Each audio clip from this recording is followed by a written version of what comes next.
My name is Ryan. I'm 24 years old, and up until a few months ago, I would have told you my life was about as ordinary as it gets. I worked a help desk job during the day, fixing other people's computer problems, and spent most of my evenings either gaming or hunting for old electronics at flea markets and estate sales. It was a hobby I picked up from my dad, who used to collect old radios when I was a kid. I never got into radios, but something about retro arcade cabinets always caught my eye. There was something satisfying about restoring a piece of junk nobody wanted into something that lit up and worked again. It was a Saturday morning when my friend Casey texted me about an estate sale. A few towns over, apparently an old arcade had shut down, and the owner's family was selling off everything in the building. I've got nothing better to do. You want to come check it out with me? Casey asked me over text, yeah, for sure. I've been wanting a new project anyway. I said back to her, I grabbed my keys and drove over to pick her up. And then we headed out together. The sale was being held in this dusty old warehouse that used to be the arcade itself. Half the machines were already gone by the time we got there, but tucked in the back corner behind a stack of broken pinball tables. There was one cabinet that immediately caught my attention. It didn't look like anything I had seen before. The marquee at the top was faded almost completely, but I could still make out the name Genesis Reborn in curling silver letters that seemed to shimmer slightly, even under the dim warehouse lighting. "Hey, Casey, check this one out." I called over to her. She wandered over and looked it up and down. Never heard of it. "Looks kind of homemade." "Honestly," she said back to me. I ran my hand along the side of the cabinet and noticed there was no manufacturer sticker anywhere, just a small handwritten card taped near the coin slot that said prototype, not for resale. I asked the guy running the sale about it, and he just shrugged and told me the previous owner kept it in a back room and never let anyone play it. He said I could have it for $50 if I hauled it away myself. Casey helped me load it into the back of my truck, and we spent the whole ride back joking about what a bad idea this probably was. "You're going to plug that thing in and it's going to burn your apartment down," she said, laughing. I told her that was half the fun of restoring old arcade machines.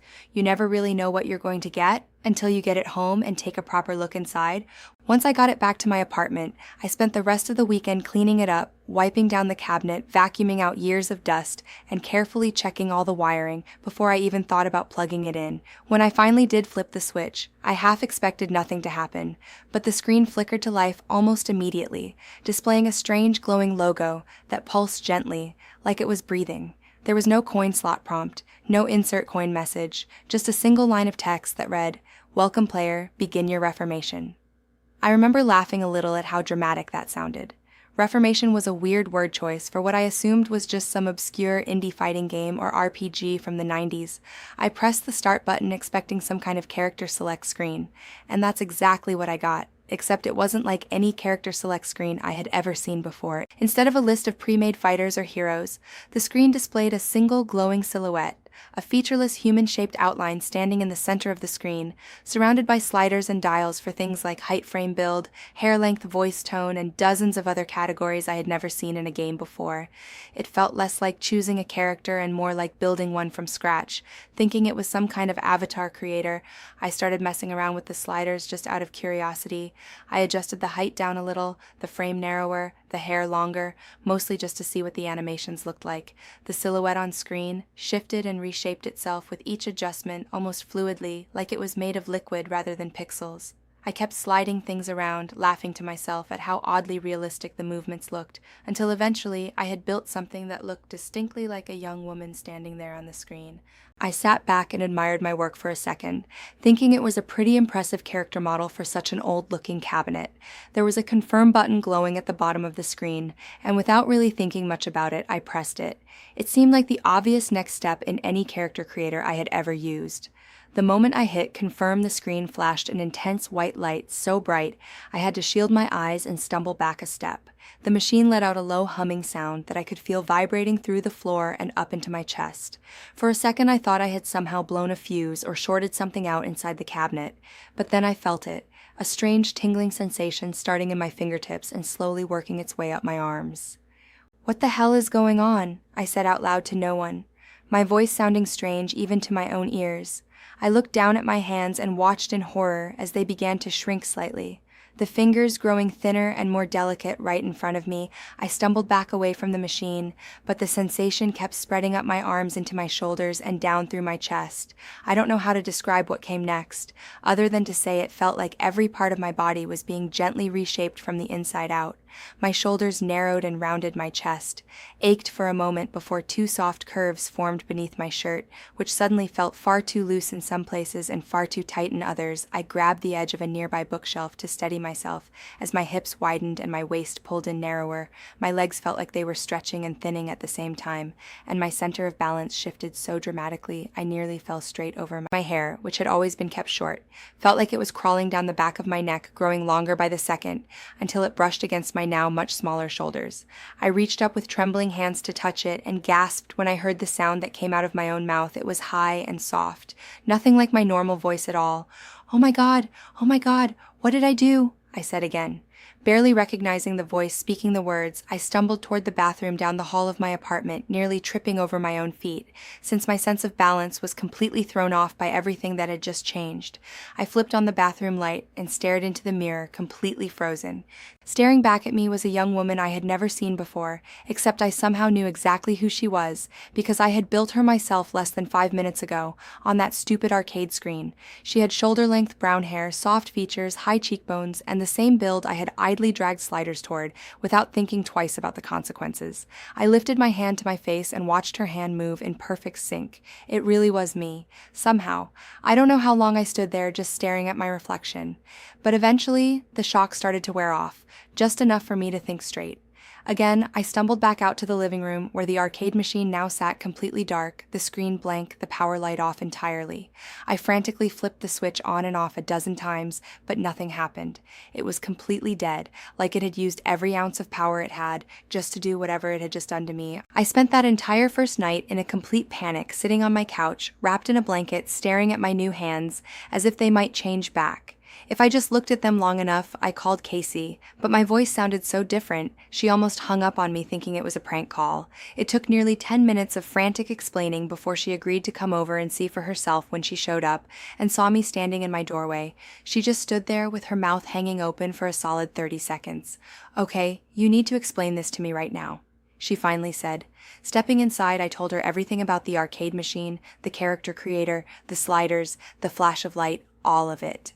She listened with wide eyes, occasionally reaching out to touch my arm, like she needed physical proof that I was actually real. "This is insane. Ryan, this is actually insane," she said, pacing back and forth in my living room. I know, I said back, running my hands through my long hair, which I still wasn't used to having. We spent the rest of the night trying everything we could think of to reverse it. We unplugged the machine and plugged it back in. We searched online for anything about a game called Genesis Reborn. We even tried opening up the back panel of the cabinet to see if there was some kind of reset switch inside. But there was nothing. There wasn't even a name of a manufacturer stamped anywhere inside. It was like the machine had been built specifically, and only for this one purpose. By the time the sun came up, we hadn't found anything I called into work sick, because there was absolutely no way I could show up looking like this. And Casey ended up staying the whole day, helping me figure out what to do next. The first challenge was just finding clothes that fit, since literally nothing in my closet worked anymore. My shirts hung off me like tents, and my pants slid right off my new hips. We ended up going through some of Casey's old clothes she kept in storage since we were close enough in size. And by the end of the day, I was wearing a pair of leggings and an old sweater that actually fit reasonably well. The next few days were honestly a blur of trying to adjust to a body that felt like it belonged to someone else entirely. I had to relearn how to walk since my center of gravity had shifted so much I nearly fell down my own stairs twice. My voice cracked constantly whenever I tried to talk, since I kept unconsciously trying to pitch it lower like my old voice used to be. And don't even get me started on the first time I tried to put on a bra. Casey had to show me 3 separate times before I figured out how the clasp worked, and even then it took me a solid 5 minutes every morning. I remember the first time I had to go outside like this. It was just to grab groceries since I was completely out of food. But the moment I stepped out my front door, I felt like everyone on the street was staring at me, even though logically I knew they had no idea anything strange had happened. They just saw a young woman doing normal errands, but I felt like I had a giant sign on my back that said, "This is not my real body." A guy at the store even held the door for me and called me miss, and I nearly dropped my groceries right there in the doorway just from hearing it. It's kind of funny now looking back, but at the time, it was completely terrifying. I called out sick from work for almost 2 full weeks, telling them I had some kind of family emergency. Casey became basically my only source of contact with the outside world. During that time, she brought me groceries, helped me figure out makeup, which I was hopeless at, and even helped me pick out a new wardrobe since wearing her hand-me-downs forever clearly wasn't going to work. We tried everything we could think of to find a way to reverse it. We scoured forums for any mention of prototype arcade cabinets or strange transformation stories. We even tried contacting the family who ran the estate sale to ask if they knew anything more about where the machine had originally come from, but they told us the same thing. The sale guy had said the previous owner had kept it locked away in a back room and never let anyone touch it. Not even his own employees. Nobody could tell us anything useful after about 3 weeks of getting absolutely nowhere. I think something in me finally just clicked into a strange kind of acceptance. I remember waking up one morning and going through my usual routine, which by that point had become pretty automatic, brushing out my now much longer hair, applying a little bit of the makeup Casey had taught me, picking out an outfit that actually looked good on this new body. And for the first time, I looked at my reflection and didn't feel that immediate jolt of wrongness. I just kind of felt like myself. I decided to actually go back to work at that point, since I couldn't hide out in my apartment forever. I told my manager I had gone through some major personal changes recently and would be going by a new name from now on. I chose the name Riley since it felt close enough to my old name that I wouldn't forget to respond to it, but different enough to feel like it belonged to this new version of me. My manager didn't ask too many questions, honestly, and my coworkers mostly just accepted it without much fuss, which I was extremely grateful for. The first few weeks back at work were still pretty awkward. I kept forgetting things about how my body worked. Now I sat down at my desk too hard a few times, not accounting for how differently my hips and weight distribution worked. I also had to relearn typing, since my hands were smaller and my fingers were positioned slightly differently on the keyboard than they used to be. But slowly all of that started to feel less like relearning and more like just being there. Was one coworker named Marcus who worked a few desks down from me, who I swear had no idea anything had ever been different about me. He started making small talk by the coffee machine, almost immediately asking about my weekend and whether I had any recommendations for shows to watch. It took me a solid week to stop being nervous every single time he came over, since some part of me kept expecting him to suddenly point and ask what happened to you, but he never did. He just saw Riley, and that was that. Little things kept catching me off guard for a long time. After that, clothes shopping became this whole new adventure I had never had to think about before, since apparently sizing for women's clothes made almost no logical sense compared to what I was used to. Casey found this endlessly funny and would send me links to different brands, just so I could see how wildly the measurements varied. Even shoes were a whole new challenge, since I kept grabbing my old shoe size out of habit before remembering that number didn't apply to me anymore. I also had to figure out my own version of getting ready in the morning, since I definitely wasn't going to spend an hour on makeup every single day. Like Casey sometimes did, I eventually settled into this simple 5-minute routine that felt like mine, rather than something I was just copying from her. Some mascara, a little bit of lip balm, and my hair pulled back into a ponytail. Most days it wasn't glamorous, but it worked, and more importantly, it felt like an actual choice I was making, rather than something forced onto me. My voice took the longest to get comfortable with out of everything. I remember calling my mom about a month in, just to check in, and she paused for a solid 5 seconds after I said hello, before asking if I had a cold or something. I panicked and just told her I was getting over a bit of a cough. That phone call left me shaking for almost an hour afterward, since it was the first real reminder that I couldn't exactly explain any of this to my family, and honestly I still haven't found a good way to bring it up even now. Casey was honestly amazing through all of it. She never once treated me differently, even as everything else in my life felt like it was falling apart around me. If anything, she got even closer to me during that time. We started spending way more time together, going shopping, getting our nails done, which I discovered I actually really enjoyed, and just generally hanging out way more than we used to before. All of this happened one evening, a few months after everything happened. We were sitting on my couch watching a movie when she turned to me, kind of suddenly. "Do you think you'd even want to change back at this point? If you found a way," she asked me. I thought about it for a long moment, longer than I expected to actually need.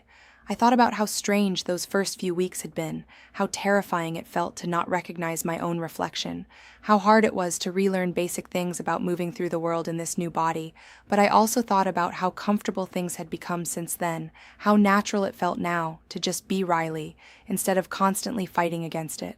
Honestly, I don't know. I said back to her at first I would have said absolutely yes without even thinking about it, but now I'm not so sure. She smiled a little at that and didn't push the topic any further. We just kept watching the movie like it was any other night. I still think about that arcade machine. Sometimes it's still sitting in the corner of my living room, completely dead and lifeless, just like it has been since that very first night. I've thought about throwing it out more than once, but something always stops me. Maybe it's curiosity about whether it could ever turn back on again, or maybe it's just a strange kind of sentimentality mentality toward the thing that changed my entire life, so completely without any warning whatsoever.